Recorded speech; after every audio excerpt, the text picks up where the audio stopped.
mobilisation voit le jour dans les prisons israéliennes. En détention administrative depuis le 4 novembre 2014, Mohamed Alan, avocat palestinien de 31 ans, a commencé une grève de la faim depuis la mi-juin afin de protester contre son régime d'incarcération. Le gouvernement israélien a proposé de le libérer à condition qu'il accepte d'être déporté à l'étranger. Mohamed Alan, par la voix de son avocat, a refusé ce chantage. Il a stoppé sa grève de la faim le 20 août, obtenant la promesse de sa libération. Malheureusement, cette information largement relayée par les médias était mensongère.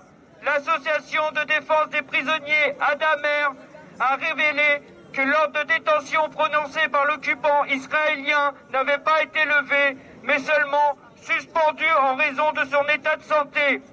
Le gouvernement israélien a fait savoir qu'il devait encore statuer sur son cas et a refusé le transfert demandé par Mohamed Alan dans un hôpital de son choix.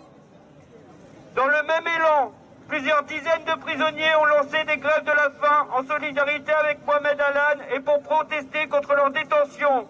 La prison de Nafa, située dans le désert de Negev, a connu une émeute massive le 27 juillet 2015. Les forces spéciales de l'administration pénitentiaire israélienne ont fait irruption dans la prison, provoquant plusieurs blessés, dont Ahmed Sadat, secrétaire général du Front populaire de libération de la Palestine. Notre mobilisation, et elle seule, changera la situation en montrant notre solidarité avec le peuple palestinien, en faisant connaître la situation des prisonniers et par la montée du mouvement citoyen de boycott des investissements et sanctions contre Israël. Libération des prisonniers palestiniens emprisonnés par Israël. Vive la résistance palestinienne, à bas le régime d'apartheid israélien. Ouais!